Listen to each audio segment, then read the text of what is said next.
Debates Betel. Debates Betel. Apresentação: Orsino Filho. Atenção, ouvinte. As opiniões aqui emitidas são de inteira responsabilidade dos senhores debatedores, não expressando a opinião desta emissora.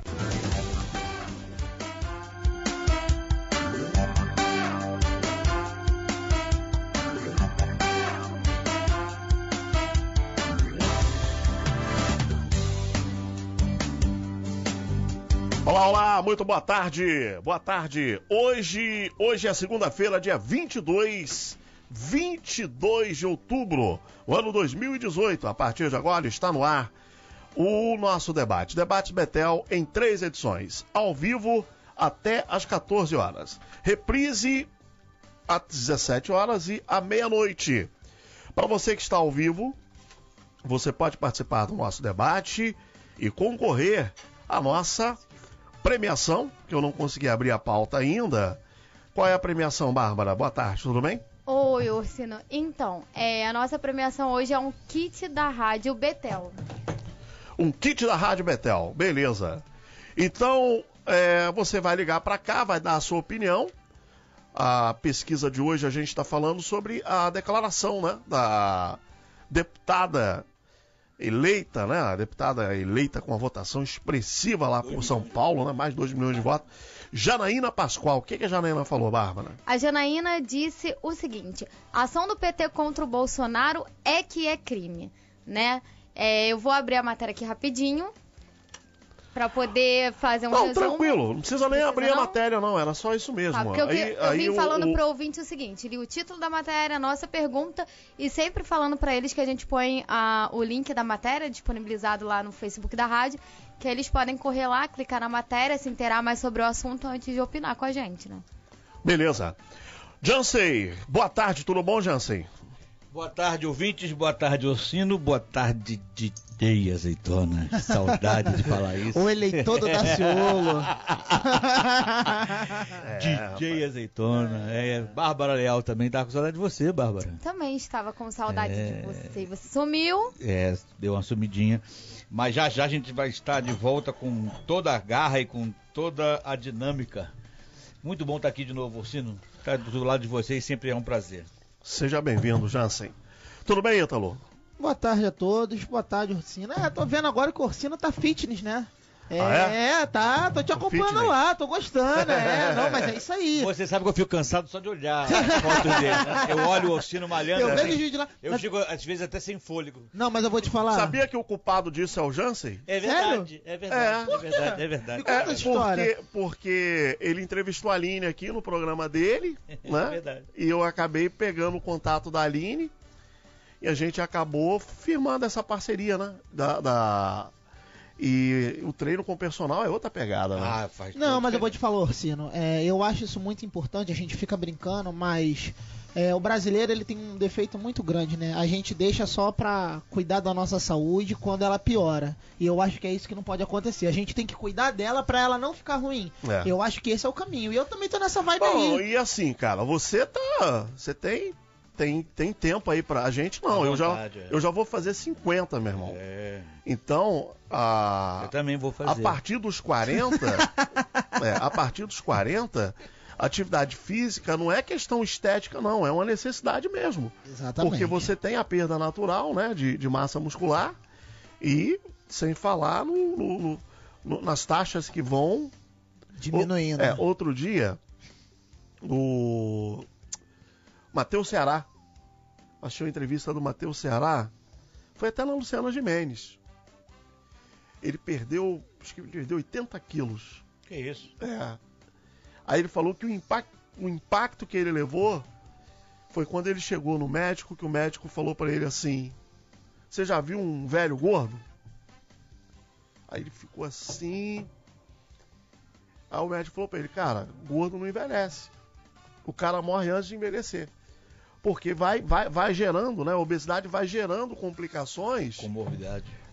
Que vai, entendeu? Uma hora teu corpo vai responder. Uma hora começa a dar tudo ruim, né? E aí o Matheus Ceará fez aquela bariátrica, né? E perdeu 80 quilos. Começou a fazer atividade física também, né? Não, mas Orsino, o caminho é esse. A gente tem que controlar o que a gente come, a gente tem que fazer de tudo sempre pra estar perdendo. Eu sou um cara que hoje, quando eu não malho, quando eu não vou à academia, por exemplo, sábado e domingo eu não vou, né? Hoje eu saí da faculdade, eu vim direto pra cá, então eu não malhei. A minha academia ela é muito próxima da faculdade. Então o meu corpo já sente falta. E isso é bom.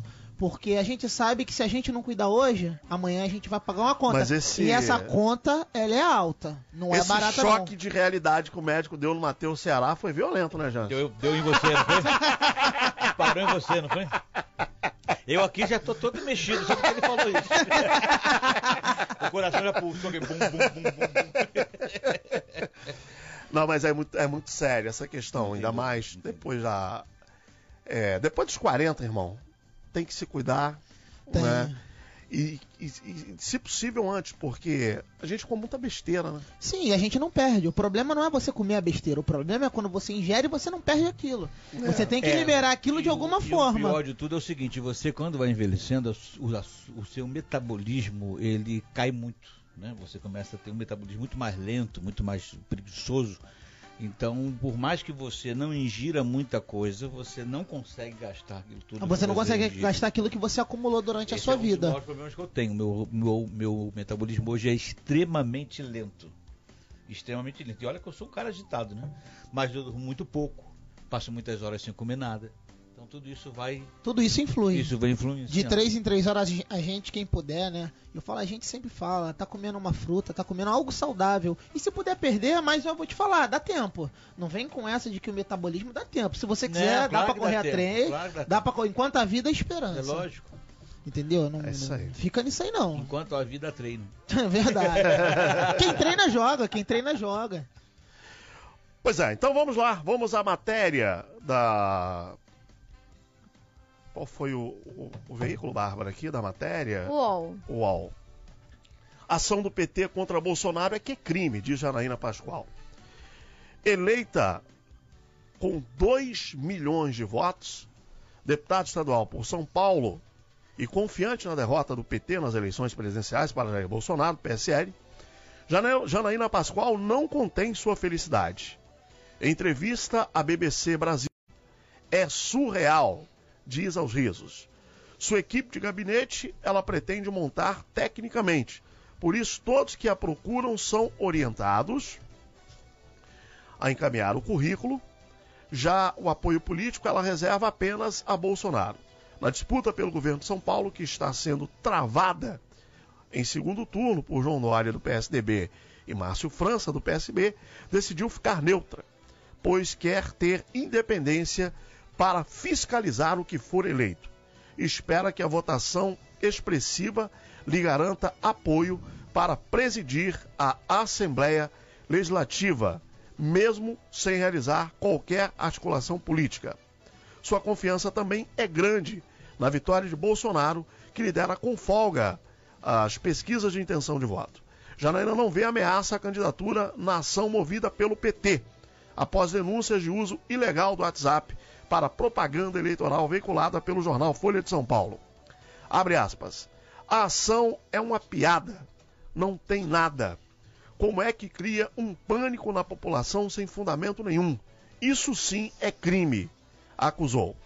Caso Bolsonaro seja confirmado presidente, Janaína dispensa qualquer cargo e defende a nomeação do juiz federal Sérgio Moro para o STF, Supremo Tribunal Federal. Apesar de críticos verem o candidato como uma ameaça à democracia, a jurista rechaça que Bolsonaro seja autoritário e diz que ele governará para pluralidade. Bom, Jansen, a gente começou a conversar aqui, antes de entrar no ar, tá? O nível dessa campanha tá muito estranho, né? Muito ruim. Muito ruim, né? Agora cataram um vídeo lá do Eduardo, né? Uhum. Falando lá que um cabo e um soldado pode fechar o STF. Ele falou em tom de brincadeira, né? Os caras já pegaram aquilo, já estão fazendo um estardalhaço, né? Na verdade, mais do mesmo, né, Orsino? Não tem nenhuma novidade nisto. Diante da iminente derrota nas urnas, o PT está se consagrando como um partido de gerar histórias, falácias e tudo mais para poder tentar melar o jogo. Já tentaram ganhar por WO no segundo turno, estão tentando ganhar por WO no segundo turno, criando uma situação complicada para que ele não haja segundo turno, para que digam que contrataram o WhatsApp, e aí a turma também já reage dizendo que eu faço campanha de graça para o Bolsonaro e tudo mais.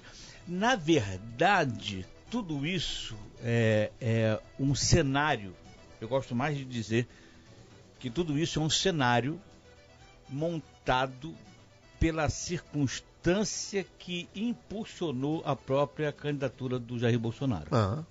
Porque uma vez que a candidatura dele é a expressão de quem está cansado do que está aí, ninguém quer mais o mesmo, né? E me parece que o Jair Bolsonaro, propriamente dito, na verdade, como pessoa, ele é menos do que o que ele representa. Ele, como pessoa, é menos do que ele representa. Ele hoje representa o basta. Ele representa o basta. Qualquer outra pessoa que tivesse se posicionado no lugar dele, com as coisas que ele falava, iria levar essa campanha adiante. Sim. Porque ele, na verdade, é a expressão do basta. Ninguém mais quer nada disso. E aí, o Partido dos Trabalhadores, ele não suporta a possibilidade... Desculpa te corrigir. De ser negado pela população. De ser preterido pela população, de quem eles sempre se acharam a expressão da vontade pública, da vontade popular. E não estão conseguindo fazer isso hoje. Isso mexe com eles demais. Não, com certeza. Só que você falou aí o Partido dos Trabalhadores. Eu vou te corrigir. A facção criminosa chamada PT. O PT não é mais um partido. O PT não é mais um partido. O PT deixou de ser um partido. E eu vou te falar qual é o momento que o PT deixou de ser um partido. O problema do PT é que eles se acham dono do país. É uma cleptocracia. Isso é o nome disso. Eles acham que eles são dono do país. E como disse a própria Janaína Pascoal numa entrevista, se manter no poder, eles não vão largar. E eu vou falar pra você, Jans, se prepara, porque até o dia 28 vai ter mais coisas. Vai ter mais coisas, eles não desistiram. A gente teve 7 milhões de votos que foram anulados nas urnas, que tiveram defeitos, que tivemos denúncias, né, onde a ministra Rosa Weber, ela ontem, eu estava vendo na televisão, né, ela estava dando uma satisfação, enfim, teve muitas denúncias, entendeu? Teve muita gente que estava né, trabalhando nas eleições e que, quando as urnas deram problema, não, deixa pra lá não, eu tô votando e o meu candidato aqui não aparece, enfim, isso aconteceu muito no Nordeste e, na minha opinião, isso é uma opinião pessoal minha, já era para ter sido no primeiro turno. O PT, mais uma vez, né, com sua articulação, entendeu? Foi lá e arrastou isso pro segundo turno, mas não duvide que eles não vão desistir. Aí, o Flávio diz uma coisa que é muito importante, e eu carrego isso, né? Eu sempre lembro do Flávio em muitas aulas. A esquerda, ela sempre se reinventa. Ela nunca desiste. Ela tá sempre se reinventando. E quando a Janaína, ela deixa bem claro que isso é um crime, é porque é uma calúnia e uma difamação. Porque não existe prova concreta, como o próprio TSE diz, que é o seguinte, não tem como você acusar o Jair Bolsonaro, não tem como você acusar o candidato. O PT tentou anular as eleições para tirar o Bolsonaro e colocar o Ciro. Quer dizer, eles estão tentando de todas as formas. Porque na verdade, o Ítalo, por trás desse processo eleitoral, há muitos interesses, né, Jansen? O primeiro deles, né, quando você analisa a questão externa, a esquerda, ela vem sofrendo uma derrocada mundo afora. No mundo inteiro, exatamente. No mundo inteiro. Exatamente. Né? Na Europa, então, tá uma loucura. Na França. Né? Na França, que seria inimaginável, né? Ganhou a extrema-direita. Exatamente. E aí, o que está acontecendo? O que representa para a esquerda no mundo hoje a direita no poder no Brasil, que é o maior país da América Latina, né? é uma das maiores economias do mundo. E nós temos vizinhos aqui, como Bolívia, Venezuela, que foram muito beneficiados, Cuba, né? Foram muito beneficiados pelo governo do PT. Muito, né? Assim, o BNDES gastou lá o que não gastou, por exemplo, no Nordeste. Verdade. O BNDES não gastou no Nordeste o que gastou lá fora. Exatamente. Que predileção é essa em que eu vou apoiar países de outro lugar, né, outros países vizinhos, em detrimento do Nordeste? Inclusive, eu não sei qual é a realidade disso, mas dizem que na Venezuela, tem até que apurar isso, eu ouvi dizer que na Venezuela estão se vendendo mansões por 15 mil reais. Sim. O negócio chegou a esse nível, né? O Eduardo Bolsonaro, ele fez um vídeo, ele foi à Venezuela, né? Ele é escrivão de Polícia Federal e ele tem muitos acessos, ele tem muito conhecimento, ele foi. E ele pegou um bolo de dinheiro, né? O dinheiro venezuelano, ele pegou um paco de dinheiro assim e falou, isso aqui vale R$4, se eu não me engano, e 25 centavos. É isso aqui que vale. A inflação na Venezuela bateu agora 4 milhões e 300 mil %. Loucura isso, né, cara? Divulgado aí, saiu a notícia no próprio G1. 4 milhões e 300 mil %. Animais do zoológico estão comendo outros animais para poder sobreviver. Carne estragada está sendo vendida. E o plano, deixar bem claro para o ouvinte que o plano de governo do senhor Haddad é idêntico da Venezuela. Com censurar a mídia, com controle do Supremo Tribunal Federal. Eles querem fazer disso aqui uma Venezuela. Eles já deixaram bem claro. A Dilma mandou dinheiro para Angola. A Dilma mandou dinheiro para Cuba. A Dilma mandou dinheiro para Venezuela. Eu vi uma senadora, né, esses dias, né, na internet, ela criticando o Bolsonaro porque o Bolsonaro bateu continência para Israel, bateu continência americana. Vanessa Graziotti. Isso. E aí Ana Amélia foi sensacional com ela. Olha só, mas você também bate continência para ditaduras como Coreia do Norte. Então, peraí, qual é a sua crítica? Eu acho que agora o povo brasileiro, se você pegar o plano, se você for lá no site do... Se você for no site do TRE, você olhar o plano de governo do Haddad, é idêntico com uma ditadura venezuelana. E o que eu fico mais abismado é que os intelectuais em filosofia, história, mestrado, eles não falam. Eles falam o seguinte, ele não, hashtag ele não. Mas eles não falam do plano de governo do candidato que eles defendem. Por que eles não falam? Vai esperar isso aqui virar uma Venezuela? Então eu acho que o povo brasileiro está tendo uma oportunidade. Não estou dizendo que o Bolsonaro é o mais preparado, mas ele está cercado de pessoas preparadas. Segundo, ele está livre, porque os ministérios dele, ele vai indicar quem tem capacidade. E ele ficou com 7 segundos de televisão no primeiro turno para manter isso. E então... aí eu acho que você chegou no lugar certo. Com 8 segundos... ele fez a campanha dele. Na verdade, ele não fez a campanha dele com 8 segundos. Na verdade, a campanha dele foi impulsionada por quem queria dar o basta. Ele poderia não ter nem campanha. Vocês devem lembrar que logo depois que ele sofreu o atentado, muitos puseram assim no WhatsApp: capitão, descanse, nós faremos a campanha por você. Lembra disso? Sim. Isso aconteceu de fato. Sim. Isso foi o que aconteceu de fato. Isso, na verdade... é o que fortaleceu a candidatura do Jair Bolsonaro. E mais, eu acho que essa facada, se a gente pudesse dizer isso de facada, a facada saiu pela culatra. Sim. A facada saiu pela culatra. Porque se você perceber direitinho, se você observar os movimentos, até então ele não tinha tanta força popular como ganhou depois do atentado. Com certeza. Então foi uma facada que saiu pela culatra. Todas as ações, todas as tentativas de ação da esquerda, mais direcionadamente falando do PT, nessa campanha, estão caindo na água, é um tiro na água. Não, eles estão tentando de todas as formas. Então é um tiro no pé. Então o que eles estão fazendo, todo esse movimento deles, é um movimento desesperado de quem está tentando se manter no poder, mas pior, levado pela sensação horrível de estar perdendo o lugar de expressão da vontade popular. Isso eles não conseguem aceitar isso. E eles perderam. Perderam porque não foram. Perderam porque acham que os fins justificam os meios. Perderam porque acham que valia de tudo para se manter no poder, para manter a hegemonia totalitária e estabelecer o que é importante ou não no país. Isso perderam não tanto pelo viés ideológico, porque eu sinceramente não acredito em viés ideológico em partido brasileiro.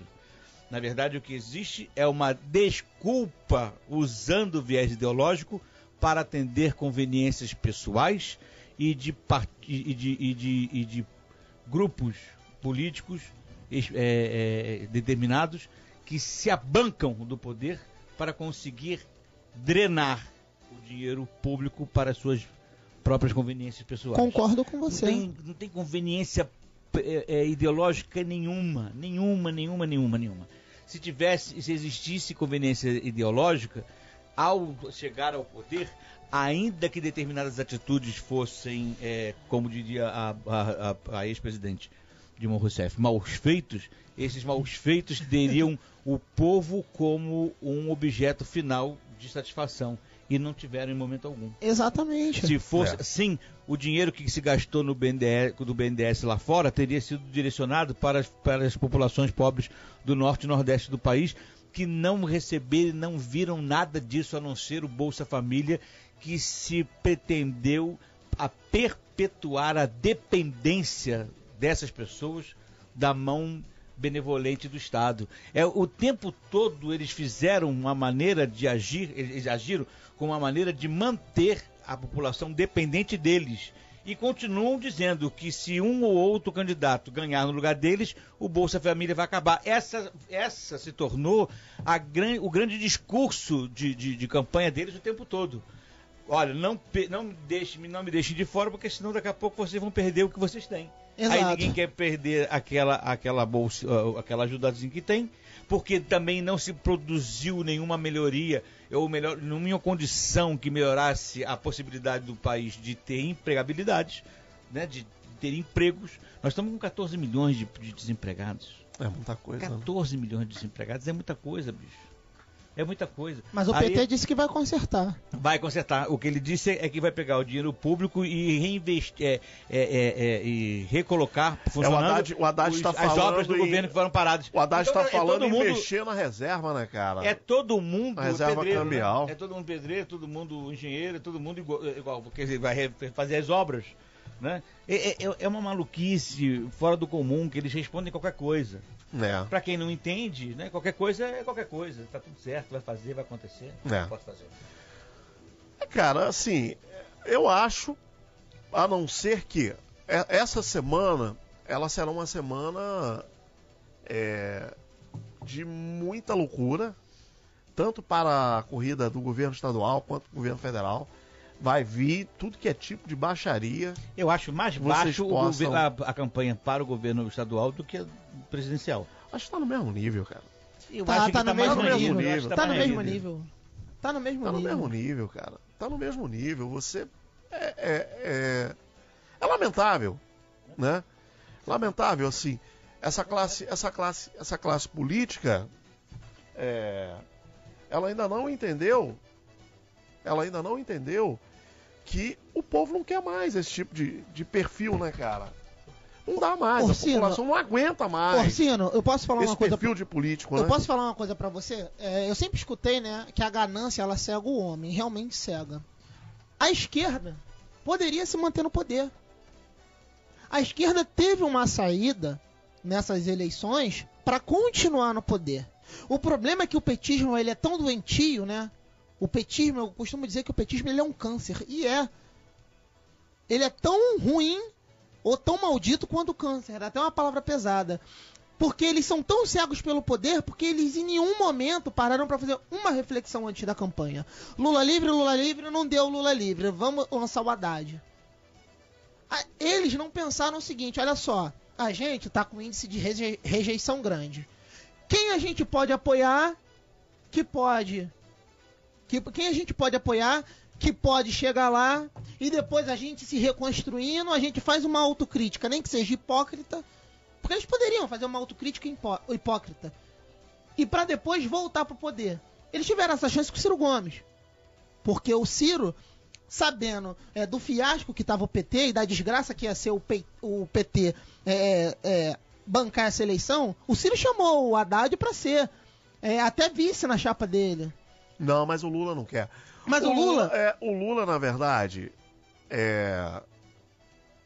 eu queria entender, cara. É difícil você entender o que tem na cabeça do Lula. Ele se acha acima do bem e do mal, rapaz. Porque assim, ele vai acabar com o partido, cara. Porque, ele se acha acima do bem e do mal. Porque eu acho que o PT dificilmente vai sobreviver. O Lula perdeu depois dessa lambança toda. O Lula perdeu o bonde.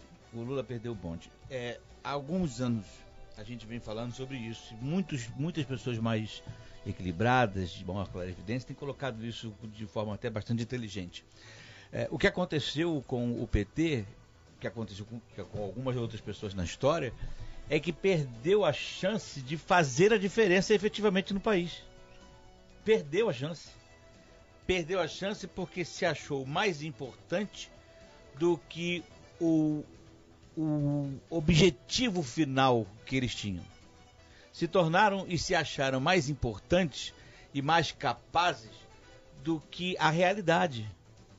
Então ele achou que ele, Lula, seria capaz de fazer e acontecer o que bem entendesse na hora que quisesse para os resultados que pretendia. Ele se achou acima do bem e do mal.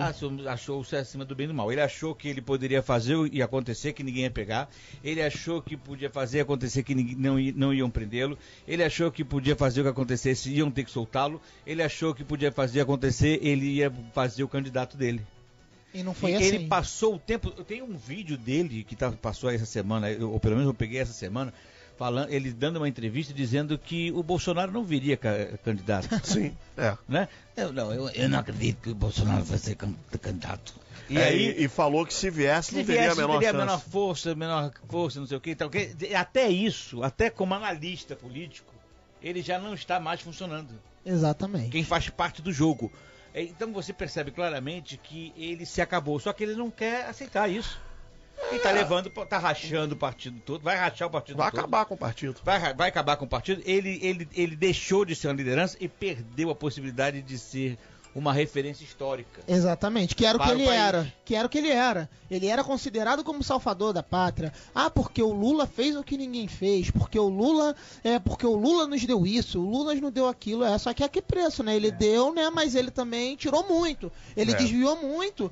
E você vê que é um plano tão diabólico que a intenção é se perpetuar no poder. E tem gente que fala assim: mas acontece que ele roubou, todo mundo rouba. Para se entender definitivamente o que é que acontece com a corrupção, essa semana nós noticiamos que 48 mil leitos é o déficit do SUS. 48 mil leitos no Brasil inteiro é o déficit do SUS para a saúde.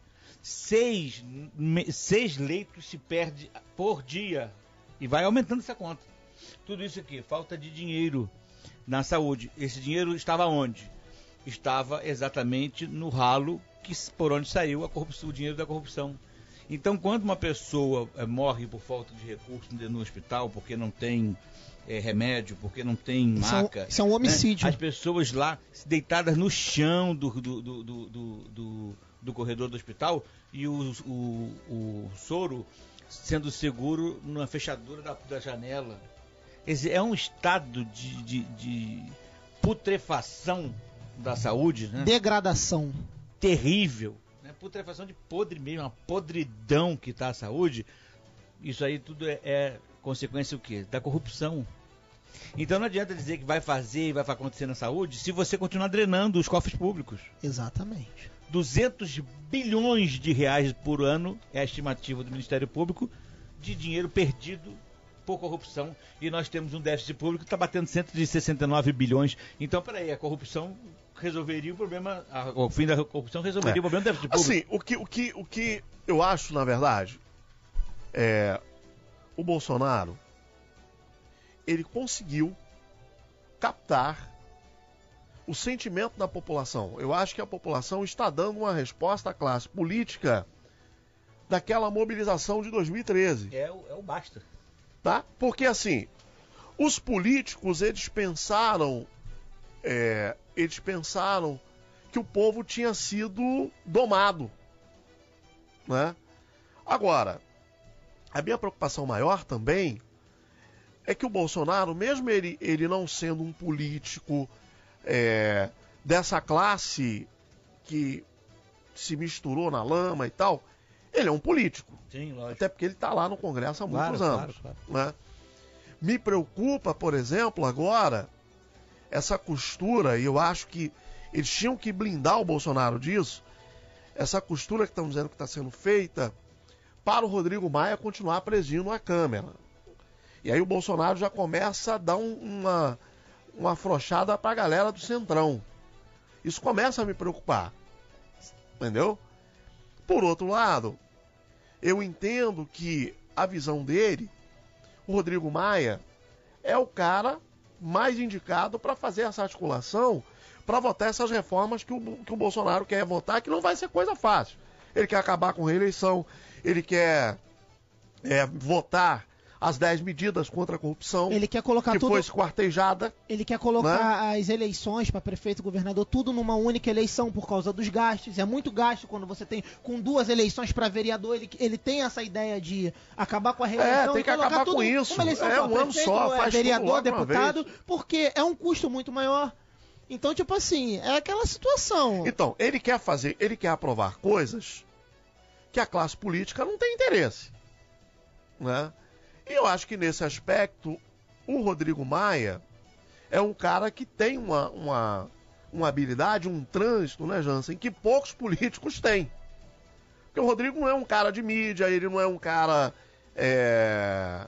Ele consegue uma boa articulação ali. Talvez a ideia... E ele é muito amigo, né, dos filhos do Bolsonaro, né?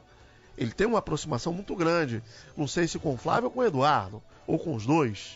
Com o Eduardo. Porque o Eduardo foi federal, ele também é federal, né? Eu sei que eles são amigos, né? Eles são muito próximos, né? E aí o Bolsonaro parece que está abrindo mão da presidência da casa para trazer o Rodrigo Maia. Eu não sei como é que está essa conversa e o quanto isso também pode atingir o Bolsonaro nessa reta final de campanha, né? Você lembra que nós entrevistamos o Bolsonaro aqui 2 vezes, né? E nas 2 vezes ele respondeu exatamente igual, tanto para você quanto para mim, a pergunta que fizemos sobre o isolamento político dele. Fizemos essas 2 perguntas, tanto você quanto eu, como última pergunta da entrevista. Falamos sobre o isolamento político. A gente não pode esquecer que ninguém pode governar isolado politicamente. Isso seria suicídio, né? Não só um suicídio, seria uma hipótese completamente inviável, porque você precisa de determinados apoios para encaminhar determinadas reformas. Como ele está querendo reformas muito, diria, contraditórias aos interesses, controversas aos interesses políticos, o que vai acontecer? Ele precisa de algum apoio, ou de um forte apoio, para encaminhá-las, senão elas não vão passar. Verdade. Então, inevitavelmente, ele vai ter que fazer algum tipo de lastro político para conseguir manter as suas pretensões de mudança e de alterações na questão estrutural do país, seja ela política, econômica ou coisa parecida. O que a gente não pode misturar nessa história é deixar de ser politicamente isolado com estar politicamente conchavado. É diferente. Entende, Ursino, o que eu quero dizer? Então, você fazer costuras políticas que viabilizem as suas pretensões de reforma é uma coisa. Você vai ter que fazer. Isolamento político não funciona. Não. Mas deixar de conchavar-se com interesses políticos outros, diferente do dele, para poder seguir, ele garantiu, tanto a mim quanto a você, que não faria nas entrevistas, e vem garantindo isso em todas as outras entrevistas que ele dá país afora. Só estou falando de nós dois, porque nós estivemos pessoalmente aqui. Então, ele falou para nós, né, claramente isso. Então, eu acho que nesse aspecto é que não pode acontecer. Ele não pode se aliançar de maneira errada, comprometedora, que comprometa as suas pretensões. Não havendo esse tipo de de comprometimento, acho que não tem problema nenhum em fazer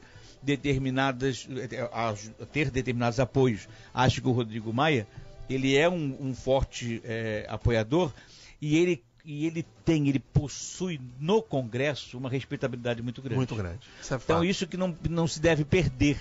Ele não tem essa credibilidade, ele não tem essa força à toa, né? Não conheço não conheço o Rodrigo Maia a fundo, mas sei que não chegou a este ponto sem nenhum conhecimento de causa, nenhuma verdade nisso. Porque na verdade é o seguinte, você presidiu uma casa, né? Com essa quantidade de partidos.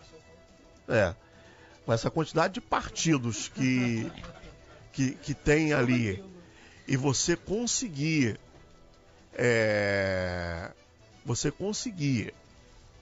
fazer essa articulação como o Rodrigo Maia faz, não é tarefa fácil. Não é. Agora, ele é um cara também, o Rodrigo Maia... Você pode esquecer que no risco do impeachment, o Temer correu para ele. Não, e outra coisa, ele é sinistro também. Porque ele vinha conseguindo votar todas as reformas que o Temer estava mandando, mas no momento que houve lá, acho que foi o Padilha que andou falando algumas coisas lá, enfim, que ele ficou chateado, parou tudo. Então, assim, tem que ver como é que o Bolsonaro vai lidar com essa questão do Rodrigo Maia também, né? Ele é aquele camarada que, se ele ficar com raiva também, complica. Mas isso embola o meio de campo. Mas isso qualquer um, você não pode esquecer que a Dilma só tomou o impeachment porque ela disse não por Eduardo Cunha. Até então, enquanto o Eduardo Cunha estava sendo atendido nas suas pretensões, ele a manteve fora da votação de impeachment. Vários pedidos de impeachment chegaram à presidência da casa, à mesa da Câmara, e o Eduardo rechaçou todas elas. Num determinado momento, quando ele precisou que ela desse um apoio a ele e ela não deu, ele abriu a gaveta da casa e botou os processos tudo para fora. Não, com certeza. Botou para fora, encaminhou e votou.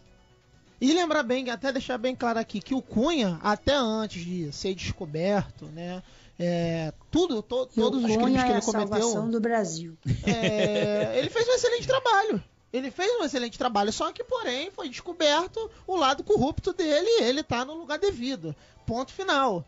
Né? Mas ele fez um excelente trabalho, ele livrou o Brasil. Eu acho que o Brasil é isso. A gente tá com 14 milhões de desempregados. Eu acho que se tivesse a Dilma ainda, eu acho que nós teríamos talvez uns 20. Porque o tipo de política que ela vinha adotando não dava. Ela perdeu a governabilidade. Não, assim, a verdade é que gente, esse discurso de gastar mais sem enxugar a máquina é papo de maluco, Jansen. É bobagem. Todo mundo que fala falando isso. É a mesma coisa, cara. Você que tá me ouvindo aí, se o teu salário já não tá dando para você administrar a sua vida e pagar suas contas, você vai aumentar ainda mais? Vai gastar mais? Ou vai arrumar a casa? Mas a esquerda sempre gasta mais. Quem até estava falando isso é o Pondé. Ele é um filósofo, ele é professor, e o Pondé deixou isso muito claro. Eu estava assistindo uma palestra que ele deu, ele falou, a esquerda tem disso com ela, sempre gasta mais. Só que ela é o seguinte, gasta o dinheiro dos outros. A gente tem que fazer um investimento, tá? Mas, eu vou gastar o dinheiro do Jansen e do Orsino, tá? O meu, não. A esquerda, ela é assim. Ela tem essa característica de gastar mais. Só que o momento não é de gastar. O PT fez o emparelhamento da máquina pública de uma tal forma que não dá. Por que o PT fez esse emparelhamento da máquina pública? Porque eles, para se reelegerem, eles fizeram acordos e alianças, e eles tiveram que pagar a promessa que eles tinham feito antes, né, no tempo de eleição. Só que quem tá pagando essa conta somos nós. Não são eles. Somos nós. É muito fácil você falar de socialismo com dinheiro alheio. É muito fácil eu falar de socialismo com o dinheiro da Bárbara, com o seu dinheiro, com o dele. Eu quero ver eu falar de socialismo com o meu dinheiro. Agora, eu tô vendo aqui, a gente não tá vendo o áudio, mas eu tô vendo aqui as imagens do horário eleitoral. E o Bolsonaro veio com tudo também, nessa reta final de campanha. E assim, e uma coisa que o Bolsonaro fala, e é fato, você não precisa de fake news. Não precisa. Não precisa, porque os fatos falam por si. Tem coisa que você possa inventar pior do que aconteceu de verdade? Não tem como, gente. Você vai inventar o quê? Eu tava falando com a Bárbara aqui, né? Você até me zoou, falou que a Bárbara tava em cima de mim, eu tava em cima dela e tal. Você falou que a gente tava agarradinho. Eu tava falando. Cheguei lá no sofá, lá na sala. O amor. Os dois estavam. Não estavam, Jansen? O Jansen não me deixa mentir. Eu quase nu, eu quase nu, eu tô pelado. Agarradinho lá. Roçando na perna dele. Essa perna desnuda e cabeluda aqui na minha perna na Bárbara. A gente estava lá. Vai, Ítalo, fala. E a gente tava falando, eu perguntei, poxa, Bárbara, você vai votar em quem? E a Bárbara me deu o posicionamento dela. E a gente tem um candidato, que é o Haddad, que ele responde por improbidade administrativa. Ele responde... A Bárbara falou que vai votar no Bolsonaro? Não, ela não disse isso. Mas também não disse que vai votar no Haddad. Mas a gente sabe... Mas eu não vou votar em nenhum dos dois. Neutra, né, Bárbara? Não, eu não concordo com algumas posições do Bolsonaro. Tenho medo do General Mourão passar a perna no Bolsonaro e dar uma de louco, que ele é meio doido. Eu tenho medo, é minha opinião, que eu posso falar. A verdade sufocada, a verdade sufocada. Porque o Bolsonaro, ele ainda consegue ser um pouco mais maleável, porque ele tem aquela coisa do ser político. Agora o General Mourão não, né? Ele é meio teté. Chegou no Pedro Bial. Chegou no Pedro surtado. Bial. Não, mas você não acha que intervir seria... Não, se a gente tiver que intervir, a gente vai intervir. E acabou. E o Haddad... O Mourão é meio... E o Haddad, se entrar, vai ser mais uma marionete do Lula. Igual a Dilma foi, igual que já deu tudo errado. Então eu prefiro não votar ninguém, deixa que Mas vocês como é que a gente decidam. faz com o país, então? Como é que fica? Olha só, Se você todo mundo sabia... fizer como você sabia que se ninguém for votar, eles têm que fazer uma reforma política e mudar todo mundo? Funciona todo assim, mundo? Não funciona assim. Funcionar, funciona. O problema é Não. que ninguém deixa de votar. Bárbara, O que tem vou te dar uma pra opção. hoje. Vai lá de verde e amarela. Aproveita que você agora... Não, eu não vou. Aproveita que agora você tá, né, com tudo Tem mais novo, frente, não tem vou. mais frente. né? Tá com filhos. Aproveita que você tá... Aproveita que a sua frente política tá maior. Eu não queria dizer isso. Mas já que o Jansen falou, aproveita que você tá com uma... Você tá toda nova, entendeu? 0 quilômetro, vai Gente, lá. eu não vou. Quem é Bolsonaro, vota no Bolsonaro. Vai Quem é lá. Haddad, vota no Haddad. Chama Quem não é 17. ninguém, não vota em ninguém, gente. Eu Ué, vou é simples. 17. Ué. E aquela questão, nós voltando ao assunto, a gente tava falando. Cara, mas o Haddad tá respondendo... Eu só espero, assim, acho que o Bolsonaro tem consciência do tamanho da responsabilidade que pesa sobre ele, a esperança do povo, né? E aí estão usando muito aquele paralelo do Bolsonaro com o Collor. Ah, a gente já viu... colar ele no Temer. a gente já viu essa história e tal e tal. Eu espero que não, né? Eu espero que o Bolsonaro... Agora, pelo menos a história dele é o seguinte, demonstra que ele é um cara que... E também é o seguinte, por isso que a gente sempre fala aqui, outro dia eu vou engrossar a fileira com você, porque eu sei que você pensa igual. E por isso que nós aqui temos a vantagem de manter-nos ocupados e nos imiscuindo na política, apesar de não tomarmos postura partidária alguma.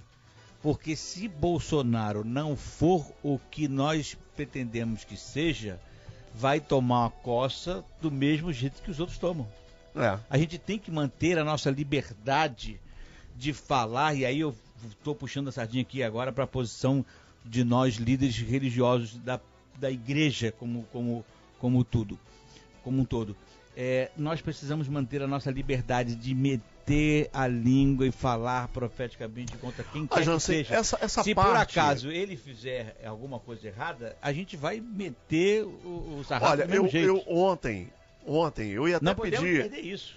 Ia até pedir ao Rodrigo, eu tô até na dúvida se eu vou deixar, Rodrigo, botar no ar aquela pregação que eu fiz ontem na igreja ou não, porque ontem eu fiz um desabafo pregando lá na igreja. Eu quero ouvir, tem. Porque é o seguinte, cara, não dá. Eu entendo que há um clamor, a população realmente quer, mas assim, eu tô vendo a igreja, de um modo geral, atravessando uma linha muito perigosa. Nós estamos passando por cima de valores Que vai ficar difícil depois de voltar. depois de reverter. Não tem dúvida. Você entendeu? Então, assim, eu até usei o texto da parábola do bom samaritano. Do jeito que está esse negócio hoje aqui, meu irmão, o samaritano teria dado um tiro na cabeça do judeu e acabado de matar ele. Os crentes estão desse jeito. Então, assim, não dá pra gente ficar alimentando esse discurso. Não, claro que não. Não dá.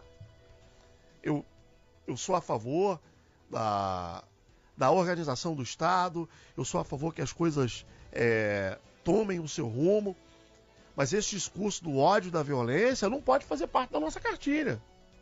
Isso está preocupante.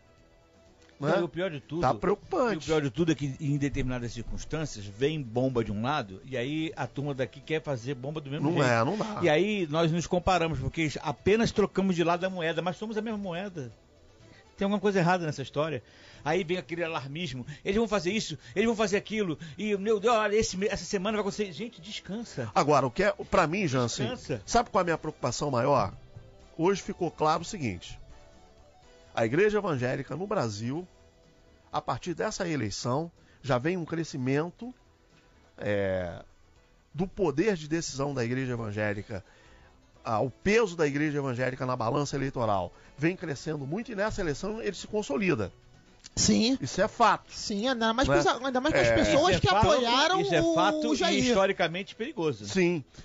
Tanto É historicamente perigoso. Tanto que hoje, por exemplo, os institutos de pesquisa identificam que essa consolidação do Bolsonaro é devido ao apoio dos evangélicos e o Witzel aqui no Rio de Janeiro só está também porque a igreja evangélica está apoiando ele em massa. Qual o meu medo disso tudo? Como é que nós vamos lidar com isso? Porque nós vamos nós vamos deixar de ter os Antônio Carlos Magalhães da vida, o Renan da vida, para termos pastores assumindo esse posto? Esse é meu medo. É verdade. Entendeu? Vai só trocar de coronel, mas o coronelismo continua. É exatamente isso que me preocupa. Né? Porque hoje, por exemplo, eu sou tolhido aqui, eu sempre deixo claro, quando eu não concordo com os posicionamentos políticos do pastor Silas Malafaia, que eu não tenho nada contra a pessoa dele. Mas as opiniões Mas você a questão, não eu não concordo com a ideologia política dele. Sim. Não consigo. Aliás, eu acho que ele nem tem ideologia. Vamos combinar. Eu acho que o Silas, ideologicamente falando, eu não consigo entender. Porque hoje ele está aqui, amanhã ele está lá, e depois da manhã ele não tem. Cada hora ele está para um canto, de acordo com o balançar das ondas. Então eu não consigo me alinhar. Mas eu sei que tem gente da igreja dele que tem raiva de mim, por eu me posicionar contra as ideologias dele. Onde é que nós vamos parar com esse negócio? Pois é, Ursino, mas eu vou te falar, sabe qual é o problema? O nome disso é extremismo. E eu vou te falar o porquê. As pessoas que estão na igreja, apesar de eu não ser de nenhuma determinada denominação A ou B, o que acontece? As pessoas, elas têm idolatria pelo homem. E é aí que mora o perigo. As pessoas têm que entender o seguinte: os homens erram. Pastores erram. Simples assim. O Silas Malafaia erra. Como o Edir Macedo também erra. Como o Cunha. Né? Nós sabemos que tem uma rádio. Nós sabemos que tem uma rádio que sempre deu amparo e apoio a ele. O Cunha erra. E vou te dizer mais. O Malafaia, daqui a pouco, escrevam o que eu tô falando aí. Anota aí a data de hoje. Tá gravado. O Malafaia não vai durar muito com o Bolsonaro, não. Essa aliança deles, eu acho que isso vai durar muito pouco. Após a eleição, vamos ver. Mas eu acho pouco provável. Por quê? O estilo dos dois são muito parecidos. Não vai bater. Tanto que naquela semana, Jansen, que eu entrevistei o Bolsonaro com você, depois você entrevistou sozinho, você se lembra que o Malafaia estava batendo o Bolsonaro direto. Sim, naquela semana era. Direto. O Malafaia estava sentando o aço no Bolsonaro.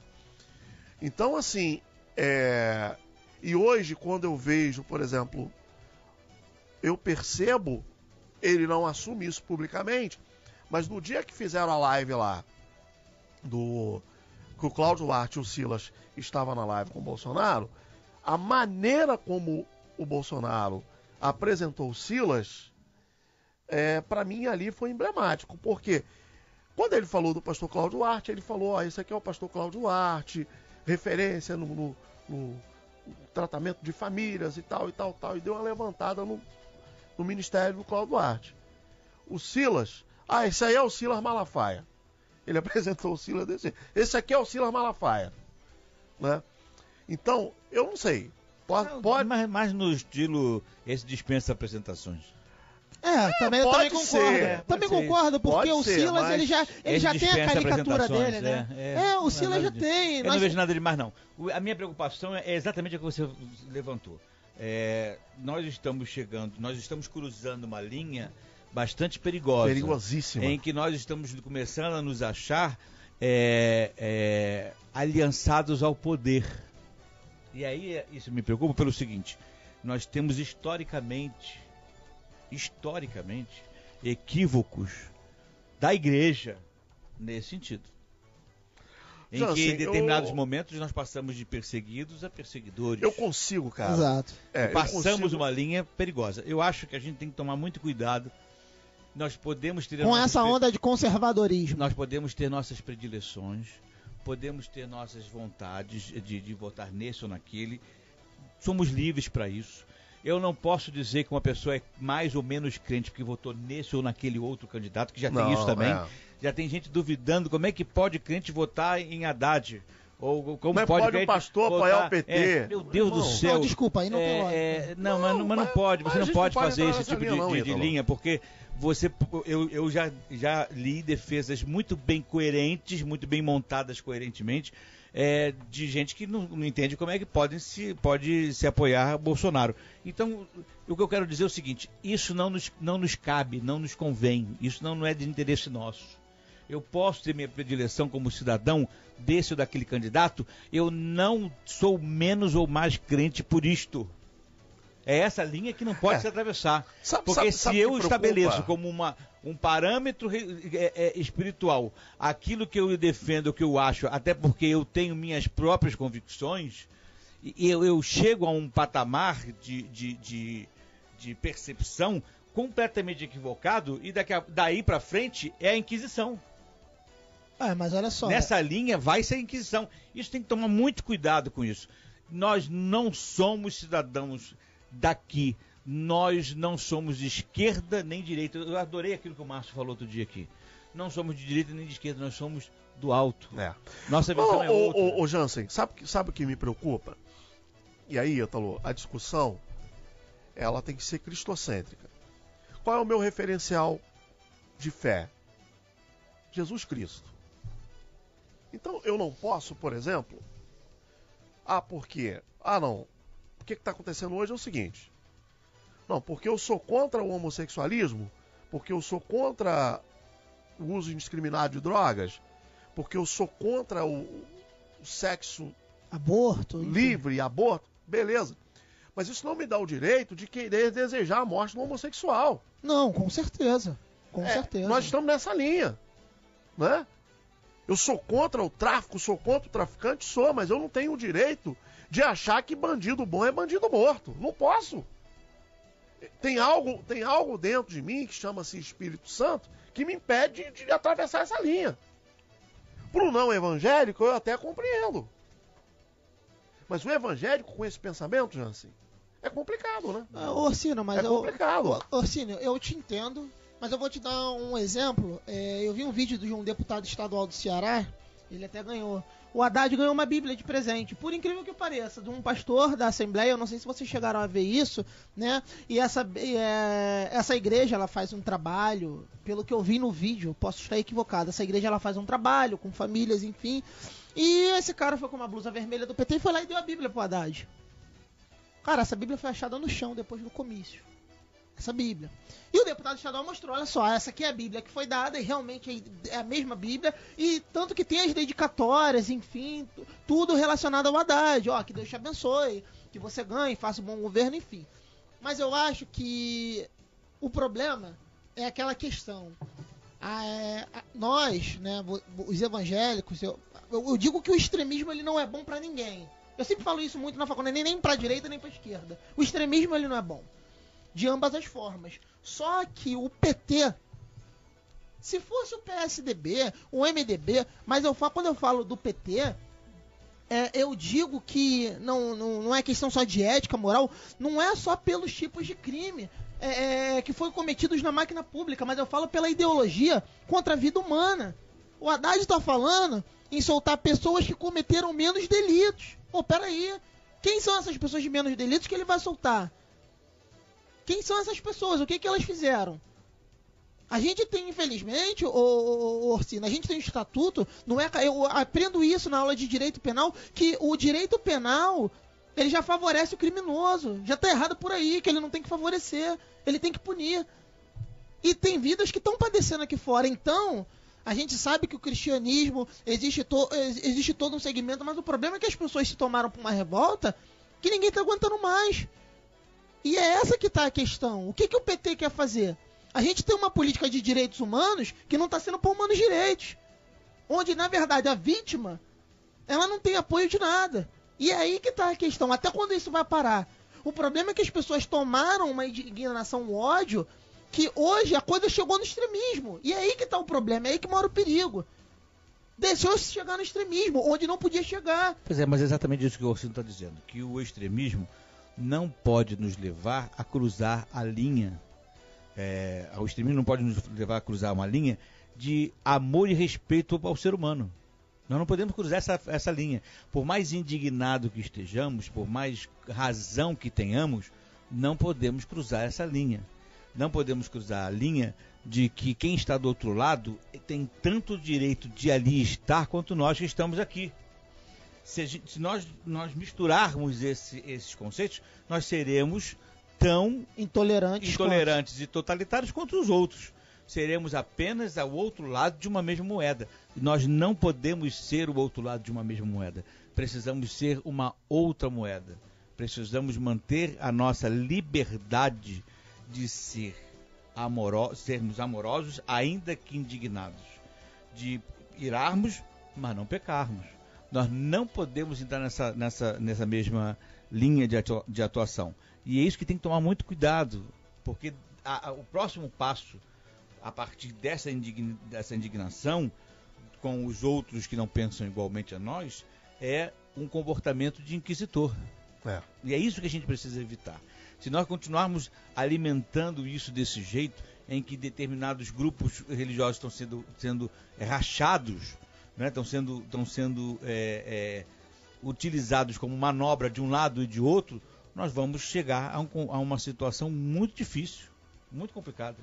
Essa semana mesmo, a defesa que o pastor Silas Malafaia fez num vídeo, falando da falta de expressão de um grupo de evangélicos que foi apoiar o Haddad, não sei o quê. Tudo bem, ele tem razão na pequena expressividade que tem, pequena expressão que tem aquele grupo, que ele representa uma quantidade pequena de gente, mas é uma quantidade de gente que merece a possibilidade e tem o direito de se posicionar contrário. A gente não pode medir por aí, dizer que o camarada é ou não é mais crente por conta dessa ou daquela opinião. Nós precisamos entender isso. Política não se mistura com religiosidade, senão vai ficar uma bagunça isso aqui. Você imaginou? A gente, a partir de agora, está considerando o camarada que está no partido político desse ou daquele o ungido do Senhor. Aí não dá. Aí daqui a pouco nós vamos misturar tudo. Não dá, não. Não, isso aí eu acredito que não possa ser. Quando eu falo em questão do extremismo, mas é a questão da ideologia do PT. Mas é disso que ele tá falando. A gente está levando para um lado em que as pessoas passaram a ser passíveis, né? Ou merecedoras da nossa consideração, dependendo de que lado elas estão dessa linha. Não, respeito tem que ter por todo mundo. Eu tenho pessoas, eu convivo num mundo de pessoas que têm opiniões divergentes, eu convivo bem com elas. Só que a gente chega a uma conclusão, o respeito sempre vai ter. Nós não temos que desrespeitar quem é petista, quem é pessoalista, enfim. Agora, ideologicamente falando, eu não tenho ideologia. Tudo bem, mas você tem posicionamentos, como eu também tenho. Nós também temos. Não, tudo bem, isso não tem dúvida. E o problema é que esses partidos, eles abraçam certas coisas que chega a ser uma degradação humana. E quando chega um cristão e fala assim, não, porque eu defendo o PSOL, pô, peraí, mas você defende até que ponto? É essa que é a questão, porque esses partidos agregam valores totalmente avessos ao cristianismo. Ok, não tem dúvida, nada disso. Eu concordo completamente com você. O que eu estou dizendo é que eu posso brigar com as ideias o tempo todo. Ideia não precisa ter respeito algum. Eu brigo e combato ideias sem menor pudor. Mas eu não posso combater e desrespeitar pessoas. E é isso que está acontecendo em muitos casos, e é disso que o Orsino está falando, que em muitos casos nós temos flagrado isto. Sim, o Brasil está dividido, porque existe um ódio. Não é só o Brasil que está partido, você está vendo até a própria liderança religiosa e a liderança cristã, o próprio movimento evangélico, também está rachado em determinados pontos. Sim. Porque as pessoas estão se desrespeitando ou não respeitando o direito do outro de pensar diferente. Eu posso ter todas as minhas reservas e senões contra qualquer ideologia. E tenho mesmo, forte, e falo aqui sem problema algum.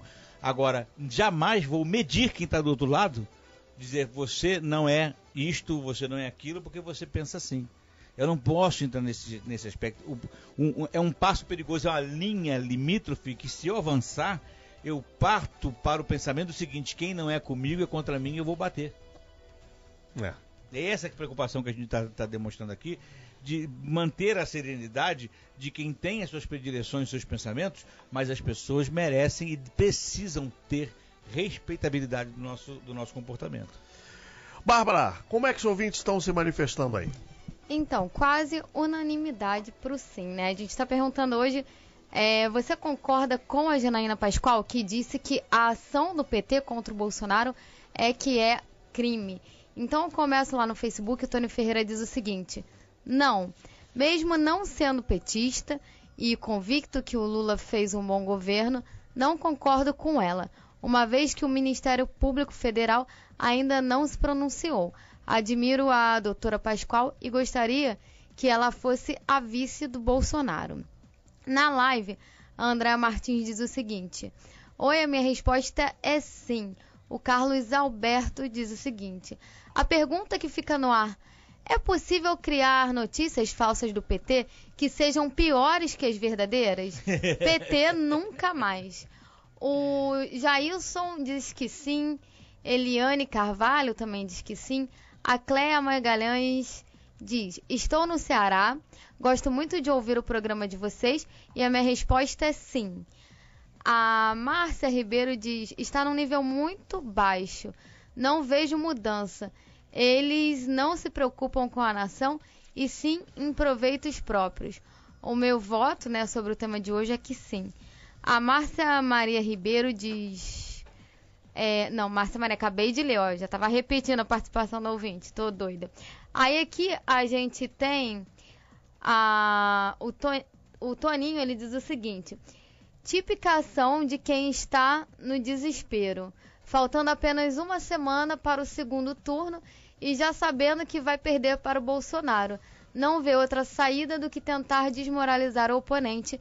É uma lástima. O Vitor diz o seguinte: sobre a Janaína Pascoal, poderia dizer algumas coisas. 1. Pena ela não ser candidata pelo Rio de Janeiro. Votaria nela com muito orgulho. 2. Será uma traição ao povo de São Paulo se os deputados estaduais eleitos não a fizerem presidente da Assembleia. 3. Seria um desperdício não tê-la como ministra do STF. O que ela diz em relação ao Sérgio Moro sobre sua importância para o judiciário se aplica a ela também. Ela e Sérgio Moro no judiciário já seria o início de uma moralização na justiça, da mesma forma que Bolsonaro no executivo. Que houvesse uma mudança a médio e longo prazo, mas uma mudança tem que começar de algum ponto. A Andréa Martins, da Cidade de Deus, diz... Vou fazer um comentário, Bárbara? Sim. Nessa participação. Qual o nome do ouvinte? Vitor. Eu vou torcer para que a Janaína Pascoal assuma a presidência da Assembleia Legislativa lá de São Paulo. Porque o governador que foi eleito, meu irmão, se ela presidir, vai cortar um dobrado. Porque eu identifiquei aqui na fala dela algo muito interessante que eu não vejo em deputado nenhum. fiscalizar os atos do Executivo. Exatamente. Ela falou, inclusive, que não tomaria parte de nem de um nem de outro, nem do Dória, ter a nem do liberdade. Para ter a liberdade. Acabamos de falar isso aqui. Para ter a liberdade de poder sentar o dedo em quem tiver que sentar. Isso aí. Isso aí. Apontar quem tiver que apontar.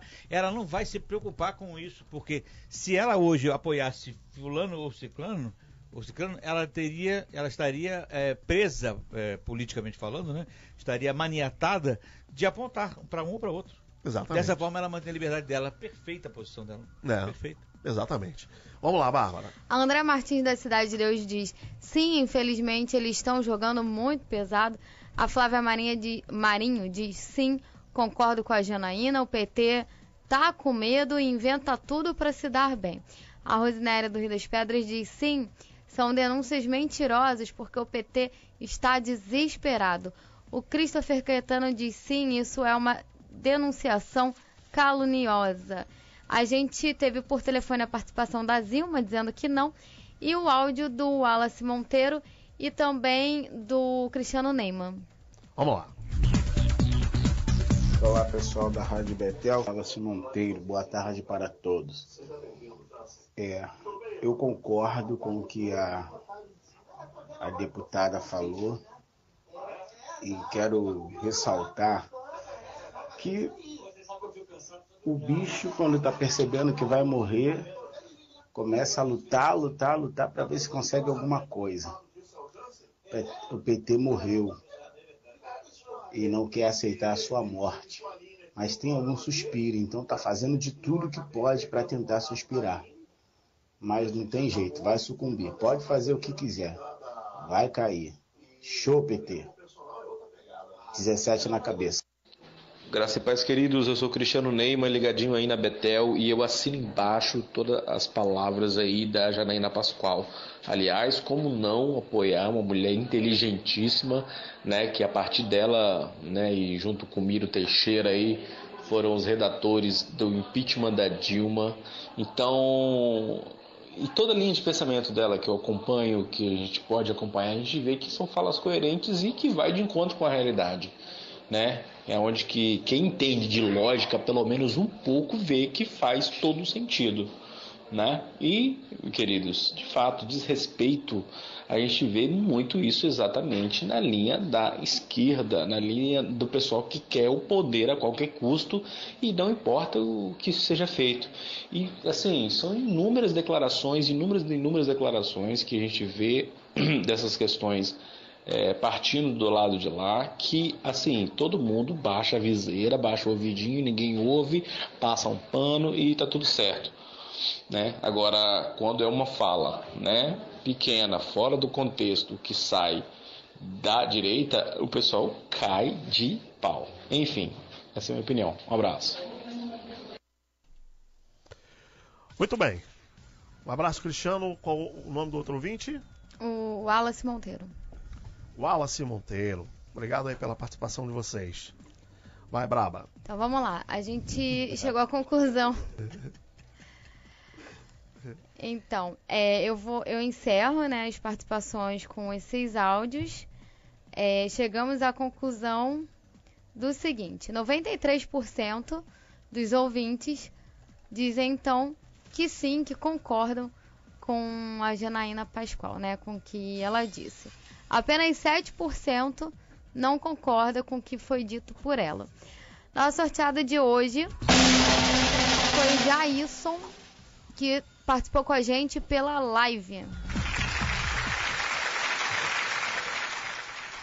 A sorteada foi... Jailson, que participou com a gente pela live. Não é sorteado, não? Não, é sorteador. Jailson Elert. Você falou sorteada. Eu acho que não, falei isso. Eu falei, me desculpa, então, mas eu acho que não.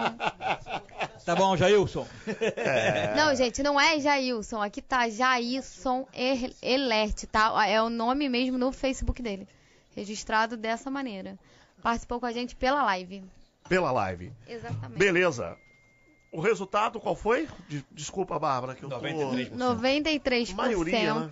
Sim. Maioria esmagadora. Graças a Deus. 7%. Olha, esses ouvintes estão conscientes. E esses mas na 7% verdade... que não estão, gente, percebam. Vocês estão tendo um momento único de mudar de opinião. Mas na verdade eu não nem gasto.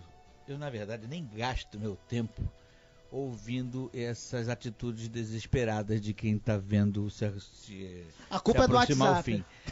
Na verdade, o que a gente percebe claramente é que são tá rindo, Azeitona? atitudes desesperadas, né, de quem está se agarrando em alguma coisa. Você lembra aqueles filmes do Tarzan, que o camarada caía na areia movediça? E aí ele começava a se debater, quanto mais se mexia, mais rapidamente ele afundava? É exatamente isso que está acontecendo com essas atitudes agora finais do PT. Está tentando se amarrar em alguma coisa, tentando se prender em alguma coisa, tentar diminuir o tamanho do prejuízo. Você viu as manifestações ontem? Cada vez está piorando mais. Cada vez que eles se mexem, piora. Né? Porque fica mais claro de que há alguma coisa por trás que eles tentam evitar.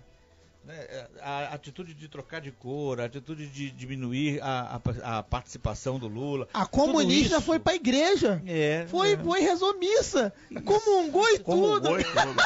Isso foi triste, né? Isso é uma demonstração agora, clara. Como é que o padre deu acha pra ela que eu não entendi, né? Não, é isso que eu queria entender. É porque ela não acredita em Deus, ela é ateia. Não, mas não pode não, já. A igreja católica não dá hoxa pra quem não é. Ele sabe exatamente se é ou se não é, ele não tá acompanhando. Ateia. Ela é ateia, agora ela é católica. E ainda, de grátis, ele ainda arrumou um probleminha com a Igreja Universal, o senhor Haddad, que vai custar caro pra ele. Respondendo o processo. Não, vai custar caro. Didi não vai perdoar. E Didi, vamos ser sinceros, ele tem uma força, né?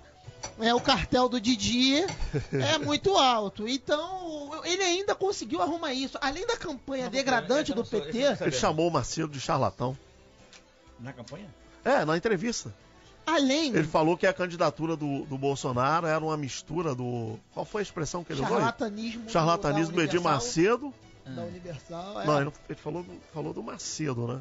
Do Bispo Edir Macedo. Enfim, além da campanha degradante de R$30, pão com mortadela. Totalmente. R$30, pão com mortadela. Eles tentaram de tudo. Né? Mudaram de cor. Né? A Manuela Dávila virou católica, né? Comungou. A Haddad também. A Haddad parou até de falar em aborto. Mudou o discurso da campanha. Isso tem que ser revisto, não é pra liberar assim. Enfim, você vê que é uma coisa tão assim, sórdida, que eles estão perdidos. Eles não sabem agora. Ia soltar o Lula, agora não vai soltar mais. Agora o PT tem que rever os seus valores. Pois é, então, é isso que eu disse no início, que não existe viés ideológico no Brasil, na verdade. É tudo uma questão de conveniência. Porque se você tem um viés ideológico e por ele você age, por ele você vive, você vai ter que manter suas convicções independente dos resultados que ela apresenta. Então, se a minha convicção é que eu sou a favor do aborto, no caso do Haddad, tem que seguir nisso. Quem tiver que votar a favor disso, que vote nele como ele é. Quando eu estou me travestindo de alguma coisa que eu não sou para tentar pegar voto de quem não concorda comigo, eu estou demonstrando que tipo de governo, de que tipo de poder eu posso vir a ser no momento em que esse poder me for investido. Exato, mas é aí que mora o perigo. Porque o Bolsonaro ele falou, olha, eu só saí 5 vezes. Ele disse que uma ele teve que ir no médico, não sei se ele foi no médico, mas ele disse que olha só, no dia do debate, enfim, eu fui ao BOPE, eu fui ao quartel do BOPE. Porque eu sei do problema da segurança no estado do Rio de Janeiro e eu, como presidente, eu acho que aqui é o meu estado, então eu acho que eu tenho que dar uma atenção. Enfim, ele deixou bem claro. O Bolsonaro, ele deixa bem claro qual tipo de campanha. Mas Bolsonaro, relacionado à violência, o meu discurso não mudou. A gente vai ter que ir de pé na porta, não dá pra continuar do jeito que tá. Traficante desfilando de fuzil na rua, fazendo o que quer. Ou você joga pesado com a violência, ou não tem alternativa. Ou seja, o Bolsonaro... Por mais que algumas pessoas não concordem com o discurso dele, ele não mudou. Ele está deixando bem claro que é o seguinte, vamos jogar pesado com a violência. Agora, é aquela questão. O Haddad, ele muda. Tira Lula na campanha, coloca Lula. Porque a Manuela estava lá de enfeite. Era Haddad e Lula. Agora tirou. Era vermelho, agora é verde e amarelo. Agora, enfim, era abortista. Agora não é mais. Ia ter taxação de juros para aumentar juros de empresário. Agora não vai ter mais. Peraí, como é que vai ser? E você pega um plano de governo daquele, lê, censura da mídia, mudança do Supremo. Pô, peraí, como é que vai ser? Vai fazer igual o Ciro Gomes fez? Primeiro receba a turma do Sérgio Moro a bala, depois chega no debate, não, olha, o juiz Sérgio Moro fez um excelente trabalho. Peraí. A população tá cansada disso. Porque você vê que eles mudam, e o Bolsonaro, por mais que seja errado, alguns posicionamentos dele, que eu não tô aqui, sou eleitor dele, não vou dizer que tudo que ele fala aqui é correto, mas por mais que seja, ele mantém. E o tem Haddad, uma coerência, né? Ele tem uma coerência. O Haddad, Ciro, oscila. A gente tem um candidato a presidente, que é o Haddad, ele foi pra dentro de um presídio. Peraí, o nosso presídio, o nosso país vai ser comandado de dentro do presídio? Essa é a minha pergunta, é isso que a população quer? Haddad, como é que você vai combater o crime organizado de dentro do presídio? Uma pergunta que o Bolsonaro falou, todo mundo virou meme na internet. Eu não posso ter um candidato a presidente que vá pra dentro de um órgão que é a Polícia Federal consultar um preso. Cabral não pode ser preso só porque roubou? Então peraí. Então vai ser normal roubar? Todo mundo pode roubar? A que ponto a gente tá chegando? E eu acho que é isso que a gente tem que olhar. Eu acho que é isso que o cristão, o evangélico, o católico tem que olhar. A gente tem um presidente que tá condenado e ele, enquanto solto, falou que é o seguinte: um governador não pode só ser preso porque roubou. Então, resumindo, tem que falir a máquina pública, tem que matar as pessoas dentro dos hospitais por falta de atendimento, falta de soro, falta de material, falta de pagamento das cooperativas que prestam serviço para os hospitais. Aí, resumindo, só porque ele fez isso, ele não é motivo para ser preso? Que tipo de governo a gente vai ter? Então eu acho que a gente tem que começar a ter consciência do tipo de candidato. Porque o Bolsonaro não é perfeito, ele é cheio de falhas, mas eu acho que existem coisas que ética e morais que não dá mais pra continuar tendo. Não dá, não tem como. Eu analiso que dificilmente, né, Jansen? Dificilmente o Haddad consegue virar esse... Ele não tem... teria que acontecer algo muito, mas muito sério. Fraude nas urnas? Não sei. Muito sério pra ele conseguir reverter esse... Eu espero tudo do PT. Eu não acredito em fraude de urna, não, porque a gente precisa lembrar que os partidos todos têm gente preparada tecnicamente para conhecer essas coisas de perto. Já teriam gritado há muito tempo. A coisa seria muito mais contundente do que tem sido a reclamação. A reclamação é mais alarmista. Não acredito em Olha como fraude. É que a Folha de São Paulo faz. Cara, é ridículo. Mas é porque a Folha de São Paulo, como bem diz o Flávio França... Foice de São Paulo. Foice de São Paulo. E eu falei isso lá na sala, não rapaz. Diferente. Eu queria quase me juntar. Mas não seria diferente. A Folha de São Paulo é isso aí mesmo. Sempre foi, nunca foi diferente. E nós temos uma esquerda infiltrada em todos os meios de comunicação. A própria matéria que está passando agora, nesse momento, na Globo, demonstra isso. Eles vão fazer uma carga enorme em cima desse vídeo que pegaram do filho do Bolsonaro falando. Sim. O outro já falou assim: como é que eu posso ter um candidato à presidência que o filho fala isso? Nossa, e o filho do Lula que sai de carro dizendo que está andando pro preço da gasolina porque está andando de Camaro para cima e para baixo. Então, quer dizer, maluco por maluco tem tudo que é canto. Né? E ele não falou isso dentro de um conceito de pensamento assertivo. Está falando de galhofa, de onda, dentro de uma palestra. A gente sempre solta uma pérola ou outra. Mas enfim, não importa. Eles vão fazer uma graça em cima disso, vão fazer pressão em cima disso, como já fizeram em outros. Olha os memes. Empresários pagam 30 milhões para anjos celestiais fazerem campanha e propaganda para Bolsonaro. Aí, Orsina, até os anjos agora. Misericórdia. Que isso. Irmão, o PT virou motivo de chacota, gente. Tá caindo na Não dá, agora um monte de piada. gente postando foto de caixa 2, todo mundo dentro de uma caixa, escreve 2, eu sou caixa 2. Eu sou caixa 2. Já fui robô, já fui caixa 2, agora... Agora, vai sair um pouco agora de foco essa notícia, né? Porque agora vão bater nessa do Eduardo, né? Vamos falar sempre em cima disso o tempo todo, eles vão tentar pegar alguma coisa sempre.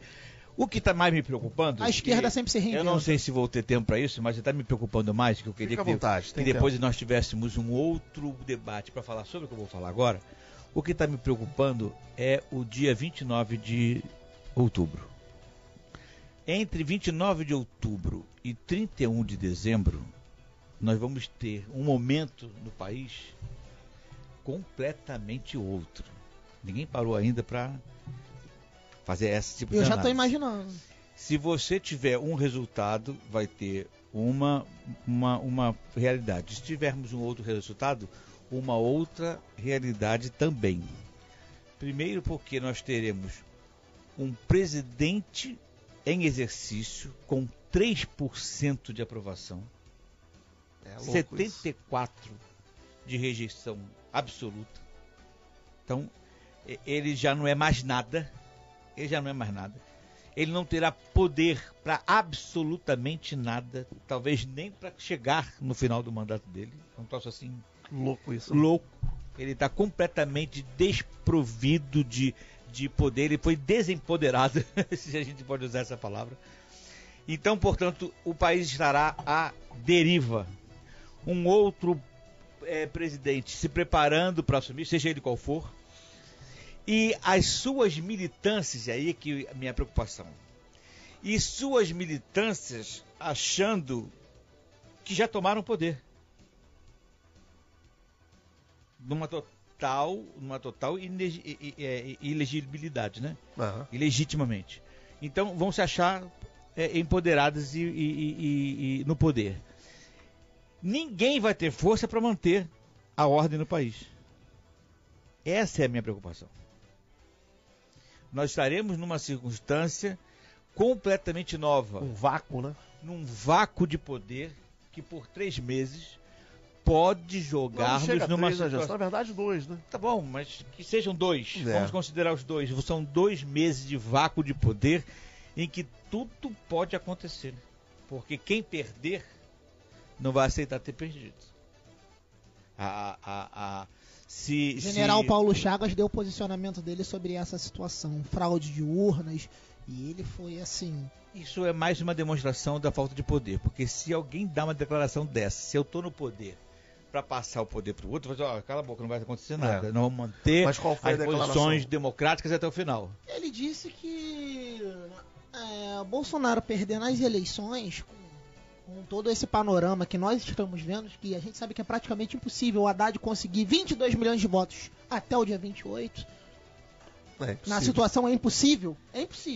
Mas como a esquerda sempre se reinventa, o Paulo Chagas ele deu um posicionamento de que uma fraude nas urnas e um resultado oposto seria um golpe à democracia. E golpe à democracia eles não vão admitir. É uma fala infeliz. Uma fala infeliz. Também, cara, uma declaração infeliz que demonstra e aumenta mais ainda a insegurança na votação em 2 militares, né? Digamos assim, um capitão reformado do Exército e o vice, que é o General Mourão. Quer dizer, é uma infelicidade. O camarada falar um troço desse é de uma infelicidade monstra, porque ele joga mais lenha ainda nesta fogueira. E não se percebe que o resultado das urnas, mesmo em prol do Bolsonaro, não vai lançar ainda o país em nenhuma tranquilidade. Não. Muito pelo contrário. Se você pensar direitinho, nós teremos aí teremos as vésperas de uma situação extremamente complicada, porque o governo o eventual governo do Bolsonaro não vai ser um governo tranquilinho, não. Ele vai enfrentar greves como nunca. Sim. Ele vai enfrentar invasões de terra centrais como nunca. Vão vir pra cima. Eles são xiitas. Eles não vão aceitar isso facilmente. Eles vão agir para transformar a vida do governo do Bolsonaro num verdadeiro inferno. E aí o Bolsonaro vai ter que se posicionar. O povo no meio disso, né? O povo no meio disso. O Bolsonaro vai ter que se posicionar, vai ter que usar mão de ferro em determinadas circunstâncias, porque eles vão partir para alguma coisa mais violenta, mais contundente. Não, e tem que usar mão de ferro. O que eu estou querendo dizer é o seguinte: nós precisamos ir com calma e passo a passo, não definirmos rótulo de absolutamente nada, porque nós ainda não passamos pelo que precisa passar para esse país melhorar. Não, e outra coisa, é muito, muito interessante essa tua fala, Jansen, porque as pessoas estão encarando essa eleição como um Vasco e Flamengo. Exatamente. Não é isso, gente. Ninguém vai descer a rampa do Maracanã feliz da vida porque ganhou, não, porque assim, são forças Ontem, não sei se vocês acompanharam, mas o FBI já identificou uma interferência da Venezuela e do Hezbollah no nosso pleito aqui, né? Isso é algo extremamente preocupante. Aquela fala do Zé Disseu, né, de tentar tomar o poder é preocupante. E né? ele não joga a conversa fora. Não. Diferentemente não, de outros não. políticos, o Zé Disseu jamais Zé joga Disseu a conversa fora. frio, né? Ele é frio. Ele não joga a conversa fora. Não. Então, assim... Só pra falar, a juíza que assumiu o lugar do Moro, temporariamente, ele tava solto, né? Ela já mandou já pediu a PP dele. Prender ele de novo. Zé Disseu de novo. Então, assim, não dá pra nós transformarmos isso numa partida de futebol. Claro que não. É uma nação que está em jogo. Mas, Orsino, são poderes que estão sendo abalados. Então, assim, as reações podem ser as mais diversas. Claro que Orsino, podem e serão. Porque ninguém vai engolir isso com facilidade. Não pense você, Ítalo, que o Haddad e o PT eles falam tanto de democracia, né? E vão aceitar democraticamente a derrota. Não vai. Olha só, Orsino, você... E mesmo que a votação seja de 90% a 10%, os 10% vão ser o bastante para eles de tentarem minar. Mas, Orsino, olha só, do... você falou em Vasco e Flamengo. Do país. Eu vou falar para você, eu vou ser mais extremo do que você. Isso aqui é um Brasil e Argentina. É um Brasil e Argentina. Mas é isso que ele tá falando, não pode encarar desse jeito. Mas olha só, Jansen, eu concordo. Nós não podemos encarar desse jeito. Só que a questão é a seguinte: é dessa forma, infelizmente. O extremismo, Jansen, chegou a um ponto, hoje no nosso país, chegou a um ponto que para isso acabar ou para reduzir, vai ter que ser debaixo de muita oração. Mas não é isso que ele tá falando. A gente não pode encarar isso como um jogo de Fla-Flu ou Vasco e Flamengo, em que as torcidas brigam, acabou o jogo, acabou a pipoca.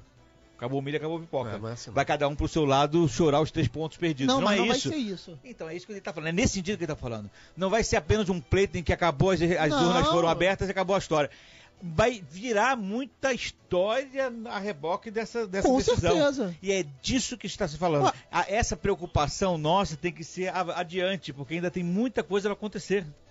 Existe um dia depois de amanhã que a gente vai ter que pensar como é que vai ser a jornada, como é que esse país vai avançar. A necessidade deles agora, depois das eleições, caso eles venham a perder, realmente, estou me referindo ao PT, à esquerda, eles vão começar a criar o pior mal-estar possível para esse governo. Para que esse governo não tenha o sucesso vai ser que eles invasão imaginam. De propriedade, vai ser fechamento de rodovia. E vai dizer que isso é em função do poder que foi tomado. Vamos falar de golpe, vamos falar de fraude. Eles vão falar de tudo. Eles precisam fazer a versão deles. E a versão deles se fará com atitudes, não apenas de falácia. Então, simples. A gente vai ter que tomar governo vai ter que ter mãos de ferro para poder conduzir isso e tomar as atitudes necessárias. É exatamente isso que eles querem. Que seja necessária. Mas vai ter que ser, não tem como. Como é que eles vão chegar vão invadir terras alheias? Propriedade privada vai ter que ser tomado, Jansen, atitudes de mão de ferro com eles. O governo vai ter que dar uma resposta. Eu não estou preocupado com a resposta do eventual presidente Bolsonaro. Eu estou me referindo ao ato deles. Isso é que vai transformar. A esquerda se reinventa. O Orsino falou, nós estamos no meio. Sim. Nós estamos de marisco nessa história aí. Entre o mar e a pedra. E aí, vamos continuar. Como é que nós vamos passar por este momento? Isso é que está preocupando. Porque isso vai acontecer. Olha só, olha os movimentos que apoiam. Isso tudo vai para a rua, meu filho. Vai. Isso tudo vai criar toda a perturbação no mundo. Uma coisa que nós não podemos negar. Eles têm uma capacidade de mobilização que é uma coisa maravilhosa. A reinvenção deles, a reinvenção da esquerda é absurda. É isso aí. Dinheiro eles têm à vontade. Dinheiro eles têm. E tem quem invista. Para trazer o caos, tem quem invista. Agora é aquela situação. Agora, nós vamos estar no meio. E é aquela situação. Eu falo, Infelizmente o Estado vai ter que ter uma resposta drástica à altura que eles fizerem. Ou eles vão aceitar essa eleição, perder essa eleição na base da democracia, ou... Agora, pensa invertido. O PT vai voltar para um lugar que eles sempre foram muito bons, oposição. O PT na oposição sempre foi muito bom. Sempre foi muito denunciador. Muito. Sempre fiscalizador. Fiscalizador. Do governo. Sempre foi muito bom nisso. Se o Lula não acabar com o partido, acho que vai ser bom ter o PT fazendo oposição e fiscalizando mesmo, e denunciando. Eu acho, inclusive, que nunca tivemos uma oposição tão contundente e tão feliz para o país quando tínhamos o PT. Porque não havia nada que passasse despercebido. Era isso que eles deveriam manter, esse comportamento, inclusive se autofiscalizando também. Deveriam ter mantido isso, essa postura aguerrida de quem está sempre ao lado do povo, né? Ainda aqui no poder. Ó, o fulano, o companheiro, fez errado aí, ó. Não. Pode fazer isso não, companheiro. Não sei o quê. É isso aí que tem que acontecer. Não, mas não né? vai ser assim. Não foi e não seria. Não é conveniente. Não é conveniente porque não existe viés ideológico. Sim. É disso que eu estou batendo. Porque se tivesse viés ideológico, ele falaria mesmo sendo mal feito, realizado pelo seu próprio correligionário. Bom, gente, eu preciso encerrar. A produção do programa é da jornalista Bárbara Leal, com os trabalhos técnicos do Rodrigo Souza, assistência de produção da Divina Castro. Quero agradecer aos nossos convidados, os debatedores pastor Jansen Leiros e o estudante de Direito Ítalo Félix. Para você que está nos ouvindo à tarde, vem aí o Betel Informa e música de qualidade até a Voz do Brasil. Para você que está ao vivo, Cláudia Matos vem chegando com frequência máxima. Para quem está ouvindo na madrugada, vem aí o Madrugada Betel. E nós voltamos, com a graça de Deus, amanhã, a partir das 11 horas da manhã, com mais um programa Betel Total. Um abraço a todos e até lá. Vou pedir o pastor Jansen para finalizar o nosso debate com o nosso momento de oração.